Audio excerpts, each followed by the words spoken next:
Bom, gente, então vamos falar aqui da quarentena.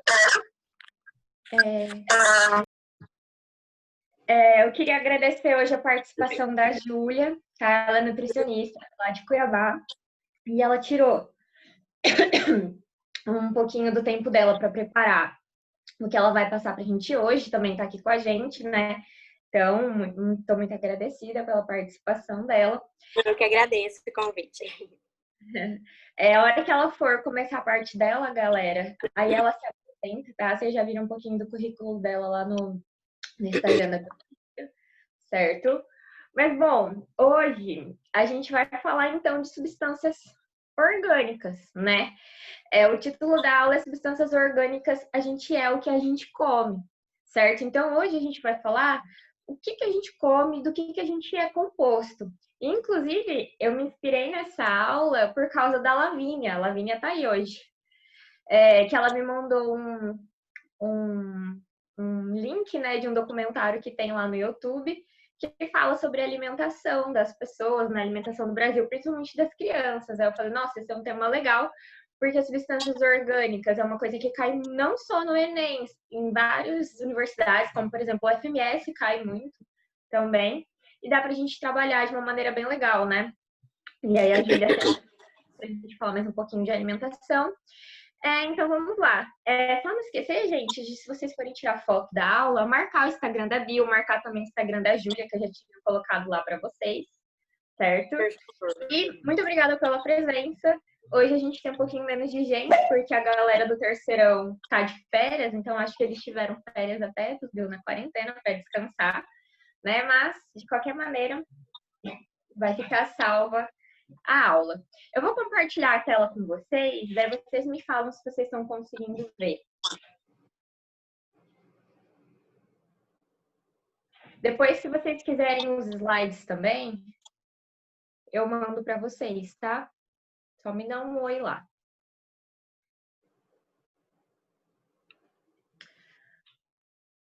Bom, então hoje a gente vai falar sobre as moléculas orgânicas, que são as moléculas que compõem, então, os seres vivos, estão presentes nos seres vivos. Aqui eu tenho um gráfico da composição química dos seres vivos, né? 80% basicamente é feito de água, mas a gente já teve uma aula só de água. E a gente sabe que, óbvio, que essa taxa ela vai variar, né? No indivíduo adulto, essa proporção de água, ela é menor. Só que os seres vivos, eles também são feitos de proteínas, de lipídios, de carboidratos, de ácidos nucleicos, que são DNA e RNA, além de outras substâncias, certo? As proteínas, então, elas são substâncias orgânicas que são maior quantidade no nosso organismo. É óbvio que vai variar um pouco da pessoa, se ela tá uma pessoa saudável ou não, mas geralmente proteína é a substância orgânica que está maior quantidade, então, nos seres vivos. Lembrando que nós, animais, nós somos seres vivos que somos heterotróficos. Isso quer dizer que a gente não consegue produzir o nosso próprio alimento. Então, qual que vai ser a nossa fonte dessas substâncias? Ou essas substâncias que vão servir, por exemplo, de matéria-prima para a gente conseguir produzir as nossas substâncias. A alimentação, certo? Então, as proteínas, os lipídios, os carboidratos que a gente tem presente no nosso organismo, que compõem nosso organismo, todos eles vieram da nossa alimentação, certo? Então, a gente quebra eles durante a digestão, absorve, e lá dentro da nossa célula eles vão servir tanto para a produção de energia, que é o ATP, quanto também o que a gente quebrou vai servir de matéria-prima para a gente conseguir produzir as nossas próprias moléculas também, certo? Quem não assistiu a aula sobre água, gente, está no YouTube, foi com a professora Miriam, de Química, uma aula muito boa, fala tanto da parte química da água, quanto da parte biológica, além da situação atual do Brasil em relação à água, certo? Então, os seres vivos, gente, além disso, uma outra substância inorgânica que os seres vivos também são feitos são sais minerais. Só que sais minerais, então, a gente deixa para uma outra água que dá para a gente falar sobre macro e micronutrientes também. Bom, então, quem que são essas substâncias orgânicas que compõem os seres vivos, né? As substâncias orgânicas, então, são substâncias que estão presentes nos seres vivos e elas são formadas por cadeias carbônicas. Basicamente, carboidrato, hidrogênio e oxigênio. Elas podem ter outros átomos, outros elementos químicos? Podem também, depende de qual é essa substância, certo? Por exemplo, carboidrato, basicamente vai ser carbono, hidrogênio e oxigênio, certo? E essas outras substâncias vão ser, por exemplo, nitrogênio, fósforo, enxofre, que estão em bastante quantidade nos seres vivos também. Bom, carboidrato, lipídio está escrito errado, daqui a pouco eu vou arrumar. E proteínas, então, são que estão em maior quantidade. Ácidos nucleicos, DNA e RNA, certo? Também são substâncias orgânicas que estão presentes em seres vivos, mas isso a gente não vai abordar na aula de hoje, talvez uma outra aula também. E as vitaminas. Gente, o que são vitaminas? Vitaminas são substâncias de várias naturezas, só que elas, se o seu organismo produz essa substância, para você ela não é uma vitamina, certo? Então, a gente consegue adquirir essas substâncias, as vitaminas, de outros seres vivos. Então, hoje a gente vai falar sobre os carboidratos, as proteínas e os lipídios, certo? Então, vamos começar falando de carboidrato. Carboidrato, a gente tem como sinônimo glicídio, açúcar e hidratos de carbono, certo? Então, vocês podem achar nos exercícios qualquer um desses nomes. Ah, o que é glicídio? Nunca vi isso na vida e está aparecendo. É um carboidrato. É a principal fonte de energia do nosso corpo. Então, onde que a gente consegue achar carboidrato? A gente consegue achar em grande quantidade. Isso não quer dizer que em outros alimentos não vai ter. Só que em maior quantidade a gente encontra nos pães, certo? Por exemplo, batata, mandioca, que tem uma grande quantidade de carboidrato de reserva dos vegetais, que é o amido. A gente encontra no macarrão, alguns tipos de grãos também, certo? Então, não quer dizer que não tem carboidrato, por exemplo, numa fruta, tá? Só que aqui a gente está trazendo os principais exemplos. Lembrando que carboidrato, principal fonte de energia do nosso organismo. Quando a gente fala de carboidrato, fonte de energia, a gente está se referindo principalmente à glicose. Existem células no nosso corpo que não conseguem produzir ATP, produzir energia, se não for diretamente dos carboidratos. Por isso que é importante a gente ter carboidrato também na nossa dieta. E não fazer aquela dieta maluca da proteína, de não sei o quê. Mas isso a Júlia vai saber falar melhor que eu. Bom, qual que é a classificação dos carboidratos? A gente tem os menores carboidratos, que a gente chama de monossacarídeo. Eu falei para vocês que carboidrato ele tem carbono, hidrogênio e oxigênio, certo? Os monossacarídeos, eles têm de 3 a 7 carbonos. E aqui a gente tem a fórmula geral desses monossacarídeos.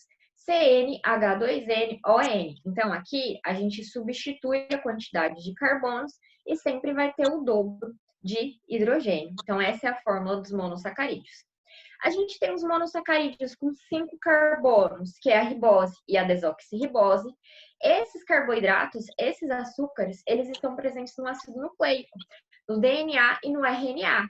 A ribose a gente encontra no RNA e a desoxirribose no DNA, certo?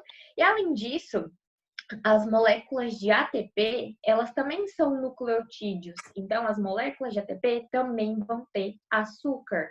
Qual açúcar? Molécula de ATP, que é a molécula de energia, ela vai ser um nucleotídeo de RNA. Então, na molécula de ATP, a gente também tem ribose, certo? As hexoses, que são as moléculas de 6 carbonos, que são as mais famosas, a glicose, a frutose e a galactose, elas têm a mesma fórmula molecular, mas elas vão ser organizadas de maneiras diferentes e também processadas pelo nosso organismo de maneira diferente, certo? A glicose, então, ela vai ser produzida, a gente fala genericamente que é produzida a glicose na fotossíntese, então a gente não pode esquecer que os seres vivos que são autotróficos, as plantas, na grande maioria, eles que vão produzir essas moléculas orgânicas. A partir do quê? A partir de substâncias inorgânicas do ambiente e aproveitando a luz solar como fonte de energia. Então, não se esqueçam que para a gente conseguir alimento, a gente depende diretamente dos produtores, que são as plantas. Bom, outro tipo de carboidrato, os disacarídeos, eles são formados por 2 monossacarídeos, certo? Então, eles se ligam aqui no meio. Quais são eles, né? A sacarose, que eu até coloquei aqui para vocês, que é o açúcar que a gente coloca no cafezinho, que vem da cana-de-açúcar, que é o carboidrato de reserva da cana-de-açúcar. Ela é formada por uma glicose e uma frutose. A maltose, que é formada por duas glicoses. A lactose, que é formada por uma glicose e uma galactose, que é o açúcar do leite. Então, a gente também tem açúcar no leite, e não só açúcar em pão, certo? E os polissacarídeos, eles são uma grande quantidade de monossacarídeos juntos. A gente tem os estruturais e os de reserva. Os estruturais, a gente tem a celulose, que ela é formada por várias moléculas de glicose, e a quitina. A quitina, ela vai ser o carboidrato de estrutural de fungos, porque está presente na parede celular dos fungos, e também ela que compõe o exoesqueleto de artrópodes. Então, a casquinha da cigarra, a casquinha do siri, do camarão, é feito de quitina. E a quitina, gente, ela é um carboidrato que ele tem uma exceção. Ele não é feito só de carbono, hidrogênio e oxigênio. Ele também tem átomos de nitrogênio. Então, ele não é formado por várias glicoses, e sim por uma molécula que a gente chama de N-acetilglucosamina, certo? Já a celulose, ela é o carboidrato estrutural que vai estar presente na parede celular de algas e plantas. Os polissacarídeos de reserva, quando a gente fala reserva, é reserva nutricional, né? Reserva nutritiva. Ele está presente no amido. Ai, calma aí, deixa eu só arrumar esse slide, porque eu tenho... Pronto. Às vezes, gente, a gente escreve as coisas e não percebe só depois. Deixa eu só arrumar essa palavrinha. Bom, o amido, então, que vai ser o carboidrato de reserva dos vegetais e também das algas, certo? Ele vai ser composto também por várias glicoses. Aonde que a gente encontra amido? A gente encontra amido, por exemplo, nas células da raiz, em alguns vegetais, nas células do caule e nas sementes também. E o carboidrato de reserva dos animais e também dos fungos é o glicogênio, que também é formado por várias glicoses, certo? Só que a diferença vai ser de como essas glicoses elas se organizam. Dependendo da maneira que elas se organizam, elas formam amido, glicogênio ou a celulose, certo? Então, glicogênio a gente reserva também. Nós, animais, a gente reserva no nosso fígado e no nosso músculo esquelético também, certo? Gente, se vocês tiverem alguma dúvida, vocês podem mandar no chat ou me interromper, tá? Pode ficar à vontade. Bom, os lipídios. O que é um lipídio? A principal, gente, característica de um lipídio é ele ser uma molécula apolar. Ele não conseguir se dissolver em água. Por quê? A água ela é uma molécula polar, certo? Então, literalmente, água e óleo não misturam. Por quê? Porque o óleo, ele é um lipídio, ele é apolar, e a água, ela é polar. Então, alguns exemplos de onde a gente consegue encontrar lipídio. A gente consegue encontrar lipídio, por exemplo, nas sementes, onde se extrai, por exemplo, os óleos vegetais que a gente utiliza na cozinha. A gente consegue encontrar lipídio também em gordura, certo? No leite também tem uma grande quantidade de lipídio, então, diversas fontes. Não significa que aqui não vai ter carboidrato, aqui não vai ter proteína, só que a gente consegue encontrar lipídio em grande quantidade, inclusive extrair esse lipídio, tá? Bom, quais são os principais lipídios, então? A gente tem os glicerídeos, que são formados por uma molécula do álcool de por moléculas de álcool glicerol, certo? E ele vai estar unido com moléculas de ácido graxo. Os lipídios, esses glicerídeos que são lipídios simples, a gente tem os óleos e as gorduras.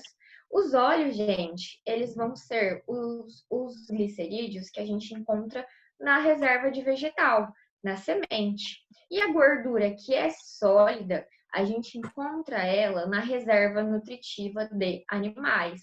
Só que, além disso, a gente também consegue encontrar, essa gordura ela também tem outras funções, como, por exemplo, isolante térmico de organismos que vivem em locais muito frios, como, por exemplo, urso, baleia, né? E também como proteção mecânica para impedir os choques mecânicos. A gente tem as ceras. As ceras, elas são moléculas que são diferentes e uma das características dela é que as ceras elas são altamente impermeáveis. E isso vai ajudar os animais e os vegetais para eles conseguirem se impermeabilizar e não perder água para o ambiente. Então a gente encontra, por exemplo, cera sob a epiderme das plantas para não perder água para o ambiente através da transpiração, certo? A gente encontra cera também na nossa pele, certo?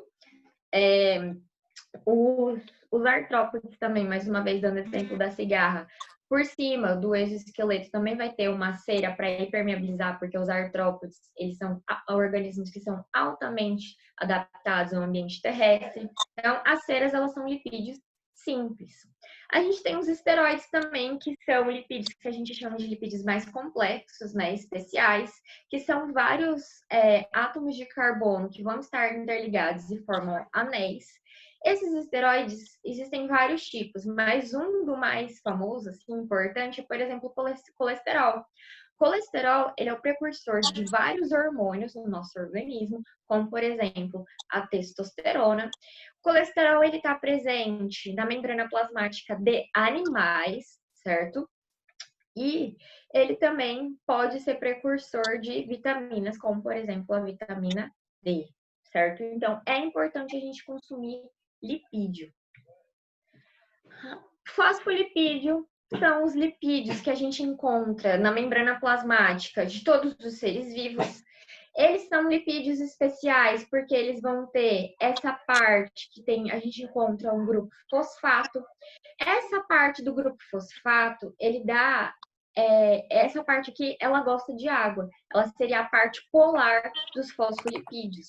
E essa parte aqui de dentro é a parte dos glicerídeos, certo? Glicerídeo seria a parte lipídica e não gosta de água. Então, as membranas dos seres vivos, elas sempre vão ser uma dupla membrana, né, com duas camadinhas de fosfolipídios, e a parte do fosfato, ela sempre vai estar voltada para o exterior, porque tanto dentro da célula quanto em contato com a parte externa da célula, a gente vai ter água, certo? Todos os seres vivos, eles precisam de água para as reações químicas deles.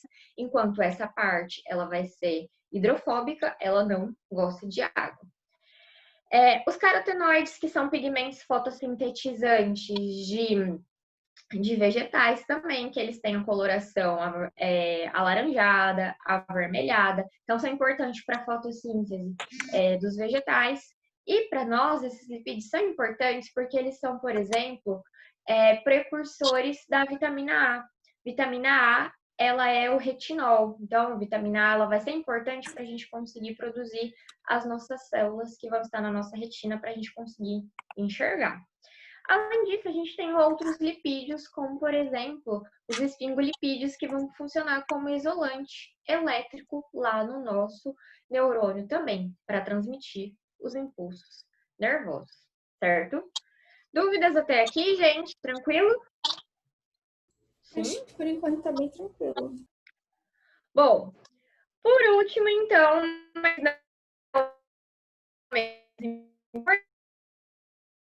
proteínas. Quando a gente fala de proteína, a gente pensa diretamente em carne, né? Por quê? Quando a gente fala dos músculos dos seres vivos, que é a carne, a gente tem uma grande quantidade de proteína contra proteínas em carne, certo? Pela transparente que a gente chama de clara, lá é purinha, a gente tem dados em sementes também, principalmente em sementes de plantas que a gente chama de leguminosas, porque essas plantas, elas fazem associações mutualísticas com bactérias que são capazes de fixar o nitrogênio da atmosfera. E para produzir proteína, a gente precisa de nitrogênio, certo? Então, por que as proteínas elas são compostas? As proteínas são compostas por várias moléculas de aminoácidos, certo? Que se unem por ligações que a gente chama de ligação peptídica. Essa receita para a gente formar uma proteína, ela vai estar lá no nosso DNA. Então, no nosso DNA, a gente tem várias sequências de informações genéticas que a gente chama de gene. E nesse gene, a gente tem a informação, uma receitinha para uma cadeia polipeptídica, ou seja, uma cadeia formada por vários aminoácidos. Existem 20 tipos de aminoácidos, certo? E todos eles, eles têm essa composição básica. Um carbono central ligado ao hidrogênio, um grupo amina com nitrogênio e um ácido carboxílico. Essa outra ligação é o que a gente chama de radical. E é isso que vai variar de um aminoácido para o outro, certo? Bom, esses aminoácidos, então, eles vão se ligando e formando a cadeia polipeptídica para formar a proteína lá no ribossomo durante a produção, então, de proteínas. E a ligação peptídica, gente, a ligação entre um aminoácido e outro, nada mais é do que essa parte do ácido carboxílico, ele vai perder essa hidroxila, que é o oxigênio com o hidrogênio, e esse oxigênio com o hidrogênio ele vai ligar com o hidrogênio da amina, libera uma molécula de água, porque a gente sabe que todas as reações químicas ela vai ter água ou como reagente ou como produto, certo? Então libera uma molécula de água e a gente tem a união de dois aminoácidos. Isso é uma ligação peptídica. Então, todas as proteínas, elas são formadas por vários aminoácidos ligados por ligações de peptídeo. O que vai variar uma proteína da outra, já que só existem 20 tipos de aminoácido? A quantidade de aminoácido, os tipos de aminoácido e a sequência desses aminoácidos também, certo? Bom, estrutura da proteína. Depois que a gente tem todos os aminoácidos bonitinhos juntinhos, que formaram a cadeia primária. Só que esses aminoácidos, eles acabam fazendo outros tipos de ligações, como pontes de hidrogênio. E eles acabam mudando a conformação dele. Inicialmente, essa cadeia ela vai ficar em formato de hélice, que a gente chama de estrutura secundária, e mais para frente ela começa a fazer mais tipos de ligações e ela fica nessa estrutura que a gente chama de estrutura terciária. É na estrutura terciária dessa proteína que a proteína funciona, certo? Estrutura quaternária é quando a gente tem uma determinada proteína que ela é formada por várias cadeias polipeptídicas, como, por exemplo, a hemoglobina, que é a proteína que transporta o nosso oxigênio. Ela é formada por 4 cadeias polipeptídicas e átomos de ferro, mas nem todas as proteínas elas têm essa estrutura quaternária. E é dessa maneira que a proteína funciona. Se por acaso essas ligações aqui dessa estrutura terciária, elas forem rompidas, essa proteína ela não vai mais funcionar. Ela vai desnaturar. E o que pode fazer essa proteína desnaturar, por exemplo? Alta temperatura, pH, que acaba se modificando também, certo? Bom, mas qual que é a função das proteínas no nosso corpo? Eu trouxe alguns exemplos. Tem função energética, então a gente pode comer uma carne, um churrasquinho, e a gente consegue produzir também energia a partir de proteínas, não só de carboidratos, não só de lipídios. Apesar de a gente estudar na escola somente a produção de ATP vindo dos carboidratos, né, vindo da glicose, a gente também consegue produzir, então, ATP através das proteínas. As proteínas, elas transportam gases dentro do nosso organismo. Então, a gente tem a hemoglobina, que é a proteína que está presente dentro dos nossos glóbulos vermelhos, que vão transportar quase todo o oxigênio e um pouquinho de gás carbônico, então, para os nossos tecidos. Contração muscular. A quitina e miosina são proteínas, então, que vão se contrair para a gente conseguir realizar o movimento do nosso corpo. A defesa do nosso organismo. Vocês já ouviram falar em anticorpos? O que são anticorpos? Anticorpos são proteínas de defesa. Eles vão se ligar com vírus, vão se ligar com bactérias e impedem que esse vírus, essa bactéria, entrem dentro das nossas células. Anticorpos, gente, também é sinônimo de imunoglobulina. Então, às vezes vocês acham imunoglobulina, por aí são anticorpos. Bom, as proteínas, elas também têm função estrutural dentro do nosso organismo. A gente encontra proteínas na nossa membrana plasmática. A membrana plasmática de todos os seres vivos é composta por fosfolipídios, que a gente viu quando a gente falou de lipídio, e por proteínas também, certo? E também a gente encontra proteínas, por exemplo, as nossas fibras de proteína, como por exemplo o colágeno. Então, o que dá sustentação para o nosso tecido conjuntivo? Fibras de colágeno. O que faz o nosso osso ficar um ligado ao outro? Os ligamentos, que a principal fibra vai ser o colágeno também, por exemplo, certo? A gente também tem hormônios que são feitos de proteína, como, por exemplo, insulina. Então, a gente pode falar que tem função hormonal também. Aqui, gente, eu coloquei alguns exemplos também do que proteína pode fazer no nosso organismo, mas, tipo, é muita coisa. A gente viu que a principal molécula orgânica que tem a maior quantidade no nosso organismo é a proteína. Nosso organismo, as coisas, ou elas são feitas de proteína, ou elas precisam de uma proteína para elas serem feitas. Por quê? Porque as proteínas, elas também têm função catalisadora. Ou seja, a gente está falando das enzimas aqui. As enzimas são as proteínas que aceleram as reações químicas e deixam essas reações químicas gastar menos energia. Então, todas as reações químicas que acontecem no nosso organismo dependem dessa proteína. Então, nosso metabolismo, ele depende de proteínas, certo? Lembrando que as proteínas, elas sempre vêm da receitinha que está lá inserido no nosso DNA. Quando a gente for fazer uma aula sobre DNA, RNA, a gente consegue falar um pouquinho mais de proteína e falar da relação entre DNA, gene e proteína. Então, a receitinha das proteínas, ela está, então, no DNA, certo? Bom, gente, era isso. Eu tentei ser o mais rápida possível, até porque eu não estava conseguindo ver o horário, né? Para não perder a hora de vocês. Se vocês tiverem alguma dúvida, vocês podem me perguntar agora, ou se quiser deixar para o final também. Se tiver vergonha, pode mandar no chat. Eu vou só arrumar uma palavrinha lá no slide, depois eu compartilho com quem quiser também. Tem muita coisa para falar de proteína, muita coisa para falar de lipídio, muita coisa para falar de carboidrato, só que para a gente fazer uma aula mais resumida, para que a gente consiga falar tudo, né? Teve que ser um pouquinho mais rápido. Alguém tem alguma dúvida? A Júlia pode começar a falar a parte dela.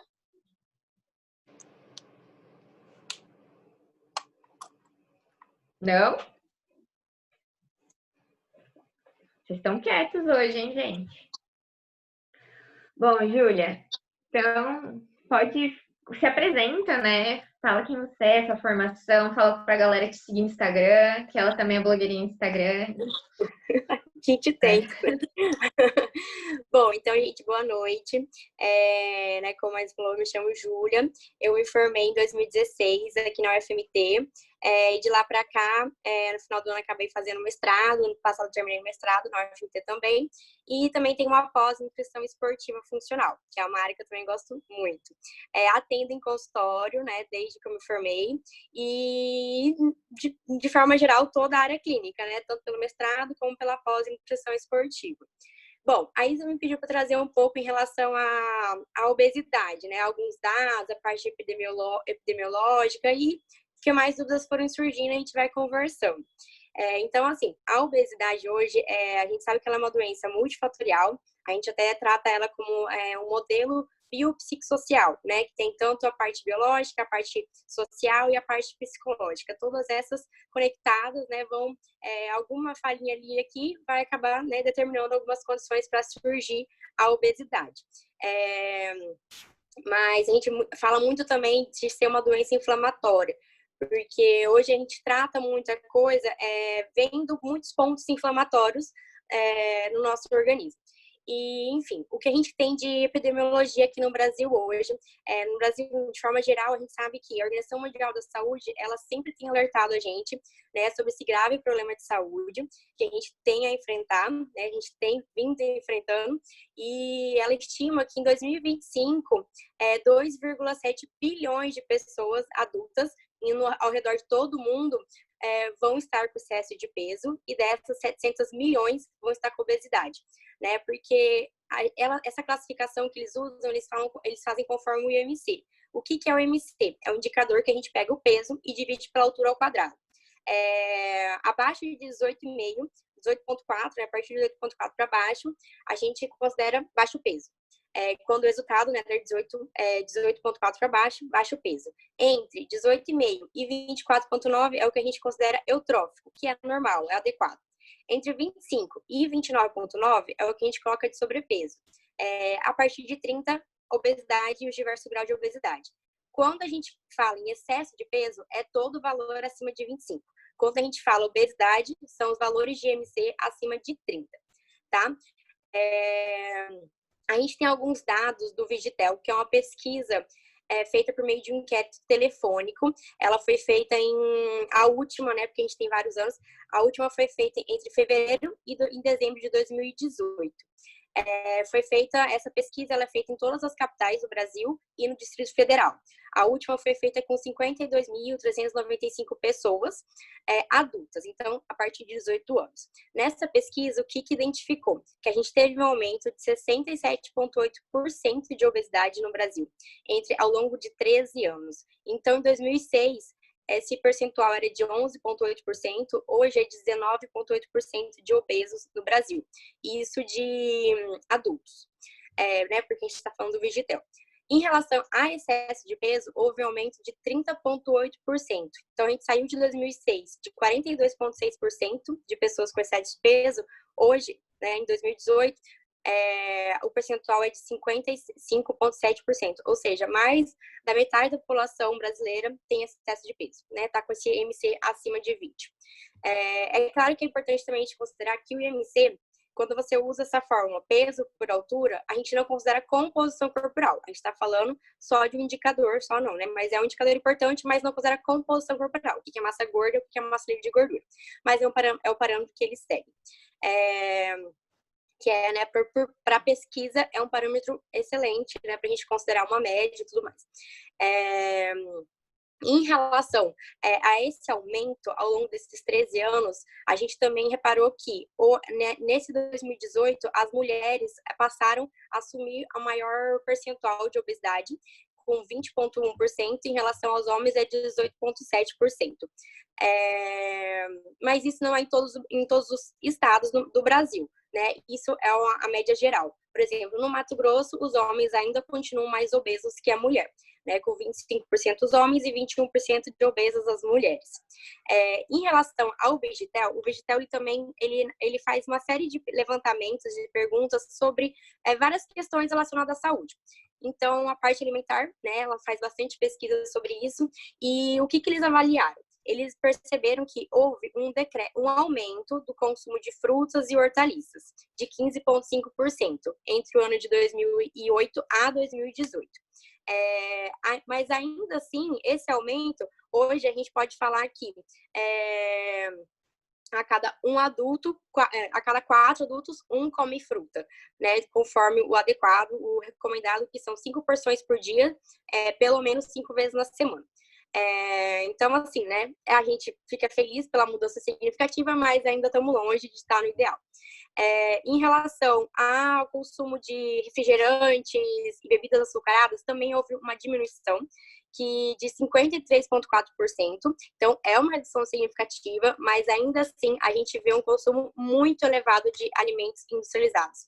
E, na verdade, hoje, o que a gente mais trabalha, mais incentiva é isso. É voltar a comer alimento de verdade, a comer alimentos in natura e minimamente processados. Então, o Ministério da Saúde, ele até atribui muito essa questão da obesidade a esse aumento muito grande, muito elevado do consumo de alimentos ultraprocessados e processados. Já eu explico mais ou menos a definição de cada coisa. E em relação a prática de atividade física, o Vigital ele também detectou uma melhora, houve um aumento dessa prática, mas ainda assim o Brasil ele é um dos países mais inativos, né, em atividade física, mais inativos fisicamente. Agora, em relação à questão de crianças, a obesidade infantil, a gente tem algumas outras pesquisas e o Ministério da Saúde, junto com a Organização Pan-Americana, mostra que 12,9% das crianças brasileiras de 5 a 9 anos de idade estão obesas. E 7% dos adolescentes de 12 a 17 anos também estão obesos. Em relação ainda à obesidade infantil, a gente tem 3 em cada 10 crianças entre 5 a 9 anos estão obesas. E alguns dados muito importantes mostram em relação aos hábitos alimentares dessas crianças, porque a gente tem um percentual de 49% de crianças entre 6 a 23 meses de vida comendo produtos industrializados. E isso é muito preocupante, principalmente porque é uma idade que a gente nem recomenda, a gente recomenda, na verdade, não é nem que a gente não recomenda, a gente recomenda que não se dê açúcar para criança. E também a gente tem um indicador de 33% nessas crianças de 6 a 23 meses com consumo de bebidas açucaradas, como sucos artificiais e refrigerantes. Sobre esse consumo de bebidas açucaradas e refrigerantes, em crianças de 5 a 10 anos, a gente tem um consumo de 68%. E sobre essa mesma faixa etária, de 5 a 10 anos de idade, quando foram perguntados, né, pelo CISVAN, que é o Sistema de Vigilância Alimentar e Nutricional, quando eles fizeram essa pesquisa, um dia anterior, 63% dessas crianças tinham comido ou macarrão instantâneo, ou bolachinha, ou biscoito salgado, skinny, algum produto ultraprocessado. Hoje no Brasil a gente tem 2 guias, 2 documentos, né, que foram feitos pelo Ministério da Saúde, junto com outros órgãos, que é o Guia Alimentar da População Brasileira e o Guia Alimentar para Crianças menores de 2 anos. Eles foram atualizados super recentemente e eles estão vindo principalmente com essa pegada de resgatar o natural, de resgatar a valorização do comércio local, da gente saber o que a gente faz, saber o que a gente come. Então, quanto mais a gente conhece o que a gente come, melhor. Então, ele veio estimulando muito o ato culinário, a questão de passar de família para família. E, principalmente, a principal recomendação é fazer da base da alimentação alimentos in natura ou minimamente processados. Então, ele vem trazendo a classificação dos alimentos conforme o nível de processamento. O que significa isso? O que é um alimento minimamente processado? O que é um alimento in natura? É aquele que é derivado da planta ou de origem animal e não sofre nenhum grau de processamento. O alimento minimamente processado é aquele alimento in natura que antes da aquisição precisou passar por um mínimo processamento, alguma alteração, mínima alteração. Aí ele entra colocando óleos, uma classificação assim, fora dessa classificação de processados, óleos, gorduras, açúcares e sal. Esses alimentos, eles são produtos extraídos ou de um alimento in natura ou derivado da natureza, que vão ser utilizados para fazer as preparações culinárias. Aí a gente vem no grau de processamento. Os alimentos processados são aqueles alimentos cuja fabricação essencialmente é com a adição de açúcar ou de sal em um alimento in natura. O alimento ultraprocessado, um exemplo de alimento processado, o pão, por exemplo, é um alimento processado. Minimamente processado, o arroz, o feijão, né, é um alimento in natura que passou por um processamento para a gente consumir. E o ultraprocessado são aqueles alimentos cuja fabricação necessitam, né, depende de várias etapas, né, várias técnicas de processamento, vários ingredientes, sendo que a maior parte desses ingredientes são alimentos artificiais, são alimentos da indústria. Então, os guias, eles vêm definindo os alimentos com base nesse grau de processamento. E por quê? Hoje a gente sabe que a nossa alimentação ao longo desses anos, ela é majoritariamente baseada numa grande oferta de alimentos processados e alimentos ultraprocessados. E são alimentos industrializados que a gente sabe que, ao mesmo tempo, a gente é muito seduzido o tempo todo pela indústria, com rótulos super coloridos, marcantes, propagandas, mas, né, que vendem, né, essa promessa de felicidade, de prazer, mas que nos entregam, na verdade, alimentos que hoje a gente já sabe que são alimentos nocivos, camuflam vários tipos de açúcar e de gordura sintética, que a gente tem açúcares e gorduras sintéticas, além dos pesticidas, agrotóxicos, né, os transgênicos, que a longo prazo eles acabam se acumulando no organismo e atrapalham todo o equilíbrio do nosso organismo, né? Então a gente sabe que o consumo frequente, né, repetido e em excesso desses alimentos, esses elementos artificiais, eles acabam, né, ao longo dos anos, criando as situações para o desenvolvimento de doenças crônicas como obesidade, hipertensão, as doenças cardiovasculares, o câncer, alergias alimentares, hiperatividade, autismo em crianças. Então, a gente sabe que esses alimentos, por que o Ministério da Saúde está pisando tanto em cima dessa tecla, né? Justamente por isso, porque a gente já sabe que esses alimentos, eles não têm uma qualidade nutricional legal, são, né, desbalanceados e ainda entregam pra gente esses nutrientes que a gente sabe que tem esse poder nocivo para nossa saúde. Então, é o que a gente fala, que quanto mais artificial, mais sintética é a sua alimentação, a gente que quanto mais assíduo você for, né, quanto mais cliente assíduo você for da indústria de alimentos, maior a chance de você também ser um cliente assíduo da indústria farmacêutica. E não desmerecendo de forma alguma a indústria farmacêutica, porque a gente sabe o seu valor para inúmeras doenças, mas quando a gente fala de doenças crônicas, acaba que os remédios que os pacientes usam é para mascarar os sintomas e as consequências, mas não trata a raiz, né? Essa raiz ela só vai ser tratada quando esse indivíduo mudar os hábitos alimentares, né? O estilo de vida, na verdade, né? Adotar prática de atividade física, quadro, cuidar da saúde intestinal, porque hoje, quando a gente fala em saúde intestinal, a gente fala que nosso intestino é nosso segundo cérebro, né? E nem porque existe uma comunicação direta entre mucosa intestinal, cérebro e todas as outras mucosas. Então, além disso, na nossa mucosa intestinal, a gente tem a maior parte de células do nosso sistema imunológico, nosso sistema de defesa. Então, até nessa época de pandemia, sempre quando eu fui falar de o que a gente pode fazer para melhorar a nossa imunidade, intestino, gente, tá com a saúde intestinal adequada. Isso é fundamental para a imunidade, para todo o equilíbrio orgânico. Por quê? O que acontece? Lembra que a gente falou que esses elementos artificiais, eles acabam sendo nocivos para o nosso organismo? Principalmente para a nossa mucosa intestinal. Porque quando a nossa mucosa intestinal, ela é como se fosse uma peneirinha. Então, ela filtra o que tem que passar, o que pode ou não passar. Isso quando ela está adequada, quando ela está em simbiose, que a gente fala. Porque a nossa mucosa intestinal, ela também é colonizada por bactérias. Então, existem bactérias boas e existem bactérias ruins. Isso o tempo todo. O importante é estar em equilíbrio. Quando está em desequilíbrio, justamente por esses maus hábitos, pelo estilo de vida não saudável,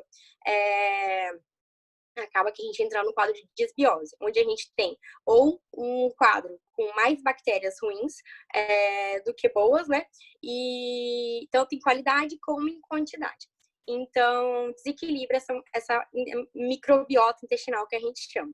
Então, vamos fazendo um consumo excessivo desses produtos industrializados.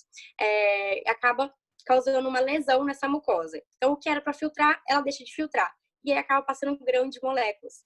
Ou seja, a proteína lá que a gente viu que era para ser digerida em aminoácido, ela acaba não sendo digerida adequadamente. O carboidrato, ele acaba não sendo digerido adequadamente. O lipídico acaba não sendo digerido adequadamente. E essas macromoléculas, elas vão sobrecarregando nosso sistema hepático, nosso sistema de defesa, porque aí o que acontece? Como está tendo toxina no nosso organismo, nosso sistema imunológico vai sendo ativado. Ele vai sendo ativado e vai liberando citocinas inflamatórias, que são moléculas que vão aumentando a inflamação. Porque a inflamação é um mecanismo de defesa nosso. É ruim a longo prazo, em excesso, mas é um mecanismo de defesa. E isso tudo vai lesando, vai provocando aumento de cortisol, que é um hormônio de estresse, diminuição da serotonina, que é uma substância no neurotransmissor do bem-estar, vai levando a quadros psiquiátricos, ansiedade, depressão, compulsão alimentar, vai levando, né? Lembra que a obesidade ela é um quadro de inflamação, então vai criando as situações para o surgimento dessas doenças crônicas. Então, obesidade, dislipidemias, hipertensão arterial, diabetes, problemas, né, cãibras, enxaqueca, problemas articulares, problemas na tireoide. Então, tudo isso devido a hábitos não saudáveis. Isso a longo prazo, tá, gente? A gente fala muito de hábito. O que é o hábito? Aquilo que a gente faz na rotina, né? Aquilo que a gente faz sem nem saber, sem nem perceber, de tão automático que já tá. Então, é esse que é o negócio, mudar esse hábito, tentar mudar esse hábito. E isso é um processo gradual, né? A gente também lembrar que a obesidade tem a parte psicossocial. Então, não adianta a gente só falar, bom, aí você come, acabou. Não é assim que funciona, infelizmente. Mas, justamente porque a alimentação, ela também é uma forma de lembranças, de pensar na nossa história, é uma forma de revelar a nossa história, a nossa parte cultural, as nossas emoções, a gente, né, comemora comendo. O que não pode é o desequilíbrio, aí isso virar a rotina, certo? Então, quando a gente tenta mudar esse hábito, a gente tem que pensar em tudo isso. É um processo gradual, mas incorporar de pouco em pouco, fazer com que esses novos hábitos sejam incorporados, assim a gente vai desfazendo esses hábitos destrutivos, certo? Então, o que seria essa alimentação saudável, né? Gente, o básico, in natura e alimentos minimamente processados. Então, frutas, verduras, legumes, proteínas saudáveis, gorduras essenciais. Então, fazer uma alimentação balanceada, equilibrada e variada. Tá? Óbvio, né? Também associado à prática de atividade física regular, a um sono reparador, a saúde intestinal adequada, a ingestão hídrica, a ingestão de água também é muito importante para todo o funcionamento do organismo, funcionamento renal, hepático, do intestino, do cérebro. Então, tudo isso para a gente ter um equilíbrio de corpo, mente, e pensar tanto na parte de estética, mas também de qualidade de vida. Isabela, o que mais? Deixa eu pensar. Lembrei de uma coisa importante também para falar.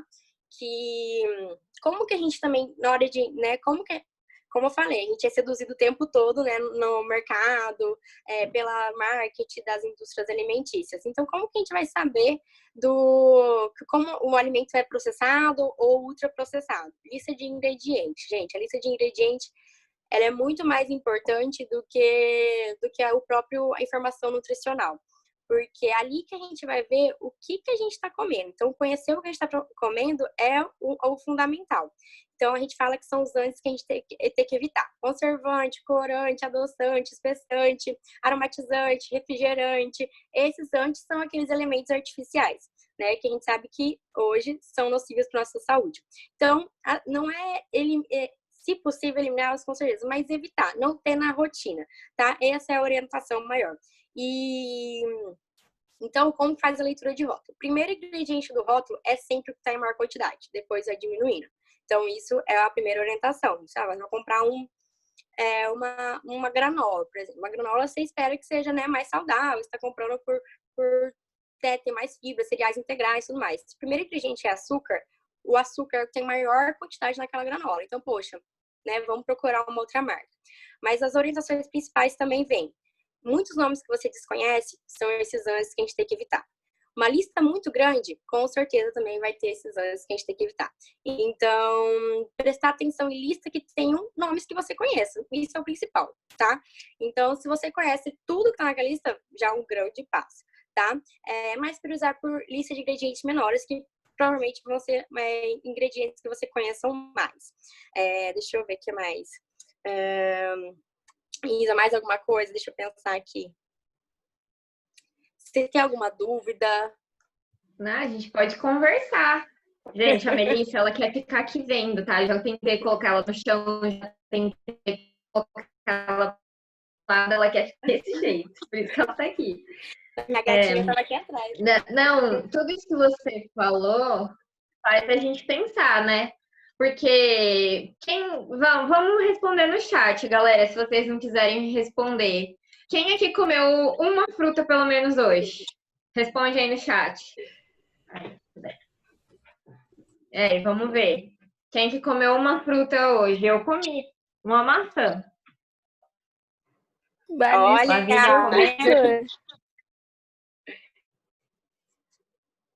quem respondeu aí no áudio? Várias pessoas responderam, gostei. Professora, pode ser tipo tomar açúcar assim ou tem que comer fruta mesmo? Depende. Era suco de polpa ou suco natural da não, árvore então... que a gente tem aqui? Não, então legal, pode ser, não tem problema, tá? O suco, ele vale, não tem problema, desde que seja da fruta mesmo, né? E a polpa também pode ser, né? A gente perde um pouco de fibra porque ele é coado, mas tudo bem. E quando for fazer em casa, preferir, né? Sentir o paladar natural, né? Não tentar adicionar tanto açúcar, adoçante, alguma coisa assim. E preferir não coar também, que a gente preserva mais as fibras, que as fibras também são outro nutriente muito importante. A fibra é uma substância que, na verdade, a gente não digere, mas ela é essencial para o funcionamento do nosso organismo, ela diminui a absorção de açúcar, de gordura, melhora o funcionamento intestinal, tem associado a prevenção de câncer coloretal. Então, por isso é interessante a parte dos integrais, pela questão das fibras, tá? E outra coisa do suco, uma orientação que eu faço é evitar consumir o que é só carboidrato sozinho. Não é que a gente tem que tirar carboidrato de jeito nenhum, muito menos tirar fruta e verdura, não, isso não. Mas quando for tomar um suco, não tomar ele assim no meio da tarde sozinho ou no meio da manhã sozinho, porque a forma líquida faz a gente absorver muito mais rápido. Então, e ali é só açúcar, é um açúcar da fruta saudável, mas a forma tá simples, é um açúcar simples ali. Então, é a frutose, rapidão vai ser absorvido. Então, o interessante é sempre combinar com uma fonte de nutriente, um alimento que seja fonte ou de proteína ou de gordura, tá? Então, isso vale para suco e para as frutas sozinhas. Sempre combinar com uma gordura boa, tipo uma castanha, um abacate, ou com uma semente, chia, linhaça, ou com um queijo, uma fonte de proteína, um iogurte natural. Uma dica, gente, que eu gosto muito, tem um aplicativo que chama Desrotulando. Esse aplicativo, ele é grátis e você procura nele bem assim, procura um alimento lá, tipo uma marca. Tipo, vamos supor, você tá procurando tá com dúvida de como ler o rótulo.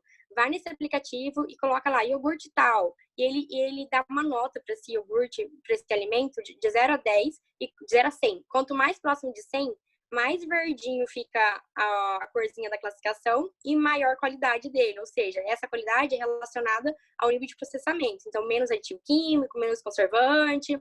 Então, esse aplicativo é bem legal, chama Desrotulando. Desrotulando, vou baixar. Bom, vou fazer outra pergunta aqui antes de falar o que eu quero. Quantas pessoas aqui olham o rótulo antes de comprar e só compra se tem certeza que não é tão ruim aquilo? Quantas pessoas? Responda no chat de novo. Ai, prof, é assim, quando eu vou comprar uma coisa mais saudável, tipo uma granola, eu sempre comparo um rótulo com o outro. Agora, se eu vou comprar uma bolacha recheada, alguma coisa assim, eu só coloco no carrinho.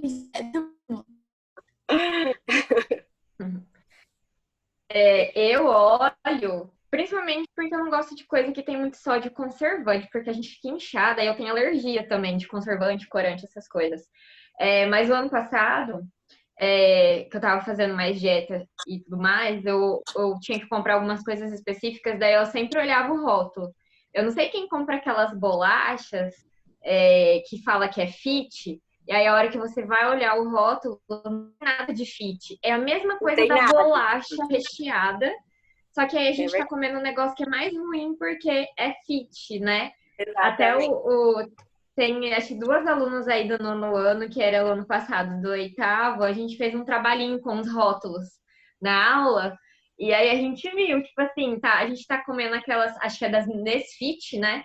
Nesfit lá, você não tá sendo fitness e poderia estar comendo uma bolacha recheada, que é bem mais gostoso, né? Exatamente. Na verdade, assim, é por isso que a gente fala que o interessante não é você se apegar a diet, light, a esses produtos que falam que são fit. É os in natura e o processado. Por isso que o guia, ele veio com essa pegada. Porque essas bolachinhas, mesmo com essa pegada fit, né, que a gente sabe que não é, na verdade, mas entra também nos ultraprocessados. Então, o nosso é comer comida de verdade. Quanto mais você conhece que você come, melhor.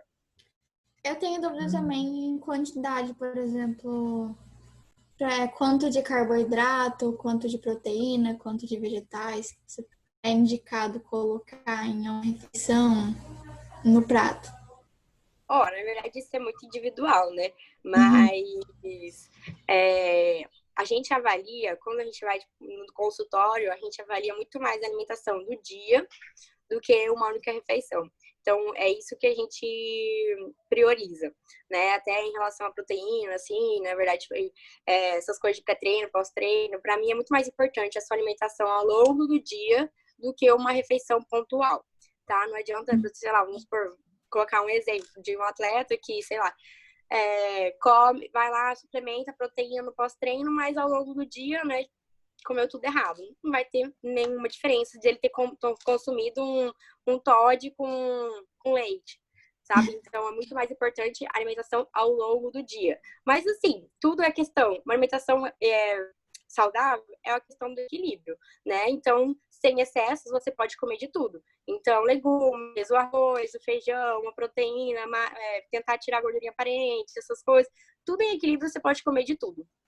Nem sem problemas. Mas é só pensar numa quantidade equilibrada, né? Nada em excesso. E tudo depende muito do seu objetivo, por isso é muito difícil definir quantidades. Mas pensando na alimentação saudável, tranquilo, você comer arroz, feijão, eu acho ótimo. A Nanu falou que a Nanu, ela é professora de química lá da escola e ela tá fazendo reeducação alimentar, né? Ela já emagreceu um monte, tá magrinha. E ela falou que a nutricionista dela falou que laranja não pode ser o suco porque tem muita laranja. Na verdade, assim, toda fruta é só frutose, né? É só açúcar simples. Então, o que eu oriento no consultório é isso. Se eu passar um suco para a pessoa, nunca vai ser sozinho, vai ser sempre ele numa refeição que tenha proteína, que tenha gordura junto.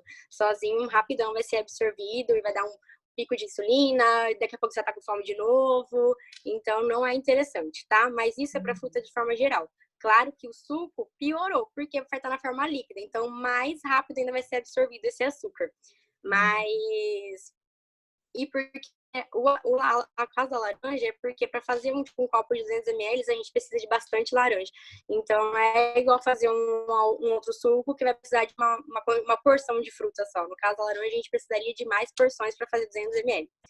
Mas é só se basear mais ou menos assim. 100 ml é em torno de uma porção de fruta, 200 é em torno de 2, 300 é em torno de 3. Então aí você vai vendo o tanto de carboidrato que vai tendo, né? Então é a questão do equilíbrio. Mais uma pergunta em relação ao pão integral e o pão normal. Se só muda a quantidade de fibra ou se tem mais coisas? Em relação... Tudo que é o integral, o foco vai ser mais em relação às fibras mesmo. Porque em relação ao pão de trigo, né? Sem ser integral e um pão de trigo integral, a diferença a gente espera que seja mesmo a fibra. Mas ainda assim, consultar o rótulo, que às vezes também mascara, não é tão integral assim. Mas, então a diferença é basicamente fibras, porque calorias é basicamente as mesmas e os outros nutrientes também, mas as fibras, apesar de ser só isso, é importante, tá? Então, e assim, quando a gente fala em pão em pão de trigo. É claro que aí a gente vai ter outros pães, de outros cereais, um pão de mandioca, de outras coisas, que aí a gente pensa, o foco é outro, tipo, tirar o glúten. Mas em relação ao pão de trigo, a diferença entre o integral e o normal são as fibras mesmo. Gente, quem ainda não marcou a gente lá no Instagram, não esquece de marcar para a gente poder compartilhar depois. São algumas coisas que eu queria comentar. Se mais alguém quiser fazer alguma pergunta, pode mandar no chat. Eu assino a revista da FAPESP. Teve um mês que a capa da revista foi falando sobre alimentos ultraprocessados. Que no final você praticamente não tem nada do alimento. Você só vai ter caloria, um monte de decisante aí, e o alimento, na verdade, não tem mais nada. E eles estão, não tem nada assim exatamente comprovado, mas com relação ao autismo, câncer também, né? Então, várias doenças que provavelmente podem ser causadas por causa dessa grande quantidade de alimentos, né? Que são super processados. Com certeza, isso já está bem descrito, a gente já tem muitas pesquisas, e a gente fala que são até calorias vazias, né, que não nos trazem nutrientes, mas nos trazem calorias, porque apesar de eles serem totalmente desbalanceados, ter esses antes, né, que a gente tem que evitar, são super calóricos. Então, ainda, né, nos engordam. Então, realmente, nos engordam tanto pelas calorias, quanto por nos inflamar a longo prazo, né? Então, isso com certeza, acho que a partir de agora é o que a gente mais vai ver. Principalmente porque esses dois guias que eu falei para vocês, que é o Guia Alimentar da População Brasileira, para a população brasileira, ele e o para crianças menores de 2 anos, eles são bem novos, eles são assim, a atualização deles é bem recente, então vai demorar para a gente ter outro, então eles vão ficar nessa tecla de alimento ultraprocessado por muito tempo, justamente porque eu acho até que a indústria está tentando até já se adaptar muito a essas exigências, essas cobranças. Porque uma das propostas do Ministério da Saúde é justamente diminuir o açúcar desses alimentos ultraprocessados. Eu estava lendo, tem uma estimativa que para 2022 tenha sido reduzido 144 mil toneladas de açúcar nesse tipo de alimento. Então, justamente por esses acordos que o Ministério da Saúde está fazendo com as indústrias. Porque é algo que a gente precisa mudar mesmo. Eu acho que vai vir também mais coisas em relação ao marketing, para ser menos tentador, principalmente para as crianças. Eles estão vendo também muita coisa em relação às cantinas, para as cantinas querendo ou não, a cantina é fundamental, né? Na questão das escolas, é um ponto onde a gente pode promover a alimentação saudável. Então, eles estão fazendo muito também acordo com muitas leis, tal, pensando na cantina, do que elas ofertam ou não. Então, vai vir muita coisa, eu acho, ainda pela frente, para justamente tentar frear a obesidade e as doenças crônicas de forma geral. Uhum. E outra coisa que quem se importa realmente com o meio ambiente tem que pensar é que junto com o alimento ultraprocessado a gente tem as embalagens. Com certeza, é verdade. Muita embalagem. Às vezes tem coisa que você tira a embalagem de fora e ainda tem embalagem por dentro. Eu não compro quando tem muita embalagem, alguma coisa que eu preciso. A gente fala muito de desembalar menos e descascar mais, né? E isso quando da fruta ainda precisar ser descascada, senão vai com casca mesmo. Mas justamente, tanto pela questão de pegar o natural e pela questão também da sustentabilidade, né? Os pequenos produtores, que são quem realmente alimenta a gente, nessa pandemia, eles estão até aumentando as vendas, porque eles estão fazendo delivery de feirinha. É muito legal verdade isso. E, na verdade, é uma das coisas também que o guia, ele vem valorizar muito. Incentivar os agricultores para estimular, tanto para o comércio local, né, fomentar, mas também para a gente comer o fresco, comer o conhecido, comer com menos agrotóxico. Então, isso é importante também, com certeza. Uhum. Tem 2 perguntas no chat. Que alimento pode substituir a proteína da carne, né? E a outra é sobre agrotóxico nos alimentos, né? Se os prejuízos eles são mais ou menos como processado. Olha, a primeira foi sobre mesmo? Sobre Qual foi a primeira? proteína para substituir a Ah, carne. tá. Então, ó, quando a gente trabalha, né, com vegetarianos, o principal grupo que vem substituindo a carne é o grupo das leguminosas. Então, entre os feijões, a soja, grão de bico, a lentilha, a ervilha, os cogumelos também são fontes legais de proteína, mas isso é ao longo da alimentação, então ao longo do dia, né? Eu até falo muito assim, quando a gente trabalha muito com vegano, que aí é mais restrito, o paciente ele tem que não ter problema com volume de refeição, porque para a gente atingir, a gente acaba tendo refeições mais volumosas. Mas é comida de verdade, ali sim. E ali eu até falo muito, priorizo muito isso. Não trocar, poxa, não é porque você é vegetariano aí que você vai abusar de um monte de. Porque já tem muito, né, de produtos industrializados com essa pegada vegana, vegetariana. Então, poxa, não, por favor, capricha numa miniatura, que é isso que você come, é isso que você gosta, que você pode comer, né? Então, a capricha nos alimentos in natura e minimamente processados. Mas em relação à proteína mesmo, uma coisa que a gente não abre mão nos vegetarianos são os leguminosas. Então, soja, grão de bico, ervilha, feijão, lentilha, isso é importante ter no prato. E a outra pergunta era sobre os agrotóxicos nos alimentos. Na verdade, isso também a gente tem muita pesquisa, muito mesmo, principalmente em Mato Grosso, né? Mas, assim, tipo, se quiser até fazer uma outra live sobre isso, porque tem muita pesquisa. E a gente sabe que, por exemplo, o agrotóxico, ele acaba passando até do leite materno, né? Para o leite materno, então a gente tem muita pesquisa mostrando isso. Então, são componentes que a gente sabe que tem uma gravidade, mas ainda assim, não é por isso, assim, não é por você não ter a disponibilidade do orgânico, por exemplo, você também, às vezes, o custo acaba sendo mais caro do orgânico, mas não abra mão de comer o in natura por não ser um orgânico. A gente sabe que ainda assim, se for comparar, os malefícios dos industrializados é bem pior ainda, mas se puder orgânico, melhor ainda. Mas aqui no Mato Grosso, que independente se o agricultor está passando no tomate dele lá agrotóxico, provavelmente vai ficar na água já. Sim, com certeza.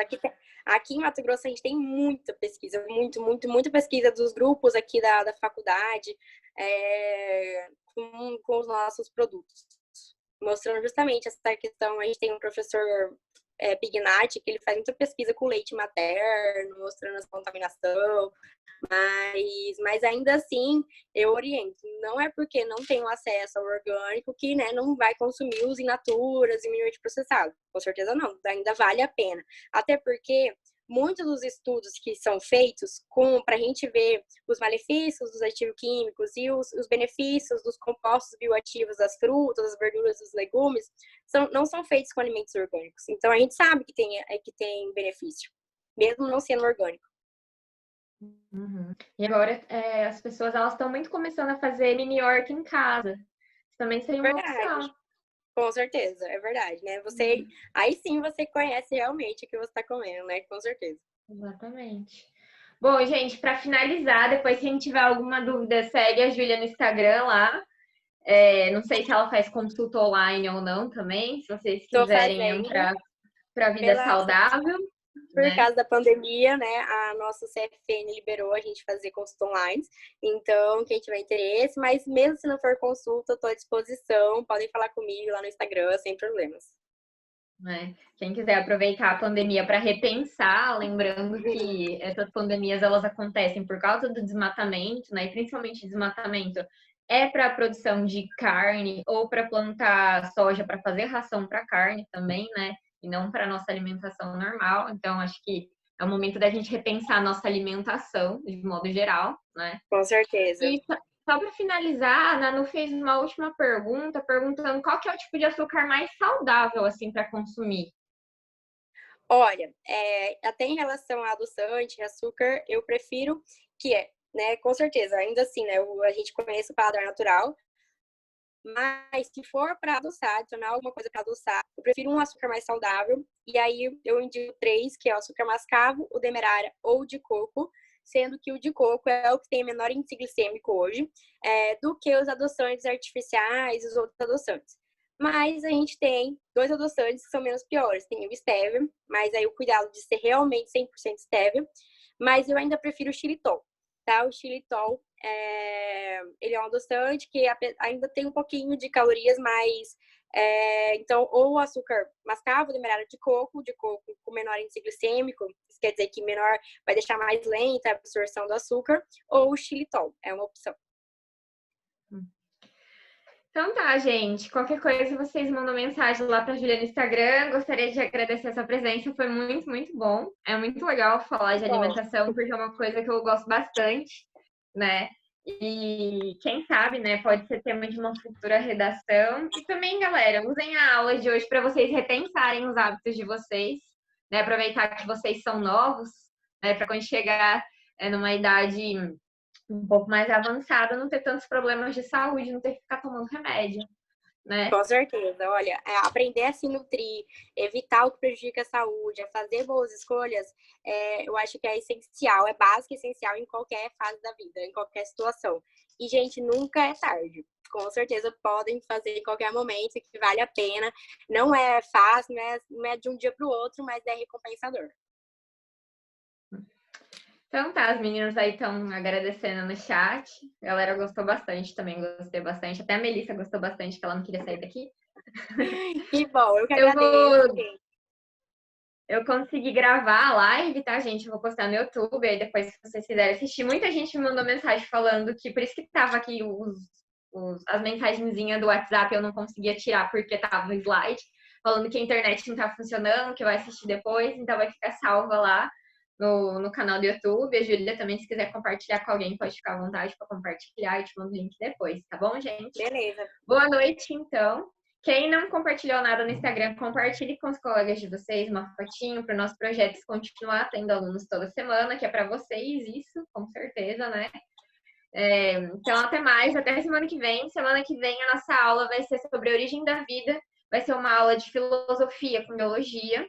Vai ser o professor André, lá do Leibniz, professor de filosofia, e a professora Paula, que está assistindo a gente. Ela é lá do Rio Grande do Sul, professora de biologia. Então, semana que vem eu vou ser apenas a mediadora dessa aula maravilhosa que eles vão preparar pra gente, né?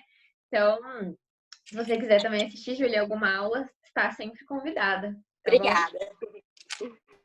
Até mais, gente. Gente, Até obrigada. semana que vem. Boa noite. Tchau, gostei Boa muito noite. da aula. Tchau.